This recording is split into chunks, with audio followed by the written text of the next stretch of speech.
Ikiwa leo ni Mei 20 ya mwaka wa 2025, ninakualika katika mfululizo wa masomo ya kesha la asubuhi. Kumbuka katika mwaka huu tunaendelea na kujifunza masomo yasemayo Mwinue Yesu juu. Leo tunaenda kuiangazia mada inayosema imeandikwa nini katika Torati? Tuombe. Mtakatifu, mtakatifu, mtakatifu Baba yetu uliye mbinguni, jina lako litukuzwe.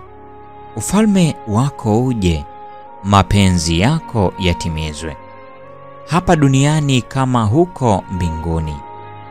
Utupe leo riziki yetu, utusamehe deni zetu kama sisi nasi tuwasamehevyo wadeni wetu. Usitutie majaribuni, lakini utuokoe na yule muovu. Kwa kuwa ufalme ni wako na nguvu na utukufu hata milele. Amina. Imeandikwa nini katika Torati? Mada hii imejengeka katika kitabu cha Injili kama ilivyoandikwa na Luka sura ile ya 10 aya ya 27.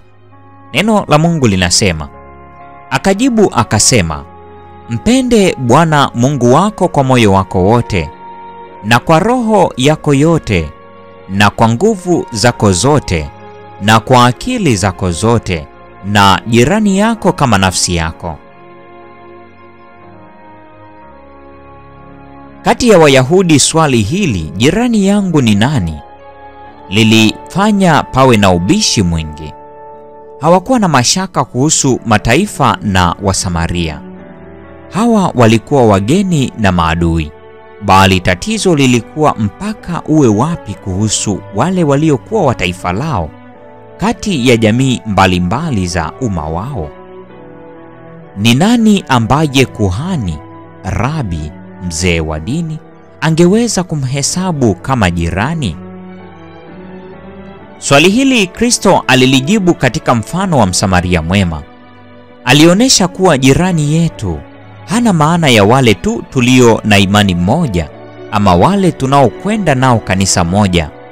Haurejelei taifa, rangi au tofauti za kimadaraja. Jirani yetu ni kila mtu anayehitaji msaada wetu.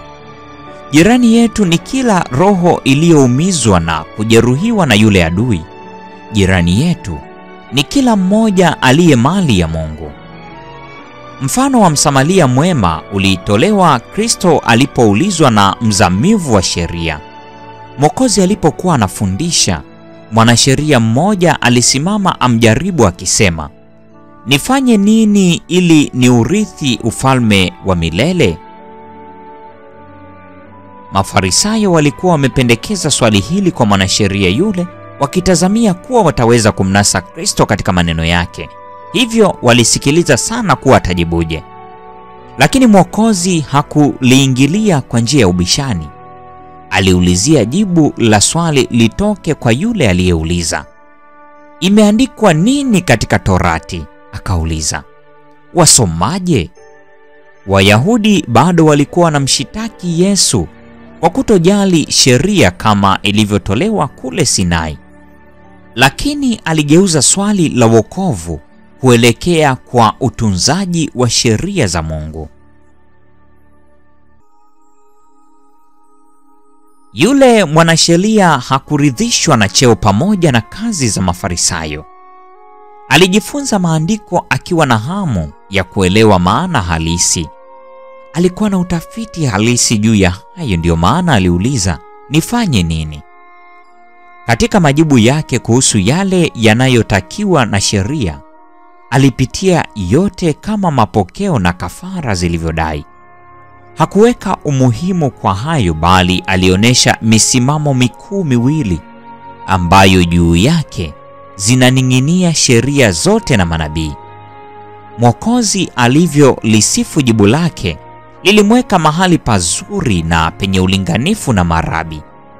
Hawakuweza kumshitaki kwa kuhalalisha jambo lile lililotolewa na wafafanuzi wa sheria. Fanya hivi nawe utaishi, Kristo alimjibu. Katika kufundisha kwake alitoa sheria kama muunganiko mtakatifu, kwa kuonesha kuwa Haiwezekani kutunza moja ya maadili na kuvunja nyingine, kwani msimamo ule ule umo ndani ya zote.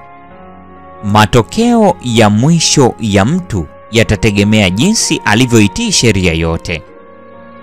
Lulu za Uzima, ukurasa wa 269 hadi 270. Hii ni Mei 20, mada ikisema imeandikwa nini katika Torati? Na kwa nukta hiyo, mpendwa mfuatiliaji wa mfululizo wa masomo haya ya Kesha la Asubuhi, ndiyo tunakuwa tumefikia tamati ya tafakari ya somo hili siku ya leo. Neema ya Bwana wetu Yesu Kristo idumu kuwa pamoja nasi sasa na hata milele. Amina.